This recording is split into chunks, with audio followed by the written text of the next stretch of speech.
କାକି କଣ କରୁଛ? ଏଇ ଅଣ୍ଡା ଆମଲେଟ କରିଛି ଟିକେ ଖାଇକି ପଖାଳ ଆଜି ମନ ହେଇଛି ଟିକେ ଆଜି କେମିତି ପଖାଳ ଖାଇବ? ଆଜି ଟିକେ ମନ ହେଇଛି ପଖାଳ ଖାଇବା ପାଇଁ। ଆଜି ଅଲଗା ମେମ୍ବର ମାନେ ପଖାଳ ଖାଇନାହାନ୍ତି ତ, ପଖାଳ ବହୁତ ରହିଯାଇଛି। ଆଉ ପଖାଳ ମୁଠେ ଖାଇଦେନୁ ଅଣ୍ଡା ଆମଲେଟ ଲଗେଇକି। ଆଉ ଏ ଅଣ୍ଡା ଆମଲେଟ କେମିତି ହେଇଛି ଦେଖ ନା। ଅଣ୍ଡା ଆମଲେଟରେ କଣ କଣ ପକେଇଛି ଜାଣିଛୁ ନା? କଣ ପଡିଛି? ଦେଶୀ ଅଣ୍ଡା ସାଙ୍ଗରେ ପଡିଛି ଆଳୁ, ଧଣିଆ ପତ୍ର, କଞ୍ଚା ଲଙ୍କା, ପିଆଜ, ହଉ ଖାଇଦିଅ ଟମାଟୋ। ଖାଇଦିଅ। ପୁରା ଟେଷ୍ଟି ଲାଗିବ।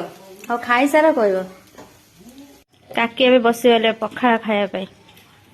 ଏମିତି ଅଣ୍ଡାରେ ଆଳୁ, ପିଆଜ, ଟମାଟୋ ପକେଇକି ଖାଇବାକୁ କାହାକୁ ଭଲ ଲାଗେ କମେଣ୍ଟରେ ଜଣେଇବେ। କାହାକୁ କାହାକୁ ବି ଖାଲି ଅଣ୍ଡା ଆମଲେଟ ଭଲ ଲାଗେ, କାହାକୁ ଆଳୁ, ଟମାଟୋ, ପିଆଜ, ଧଣିଆ ପତ୍ର, କଞ୍ଚା ଲଙ୍କା ପକେଇକି ଭଲ ଲାଗେ କମେଣ୍ଟରେ କହିବେ।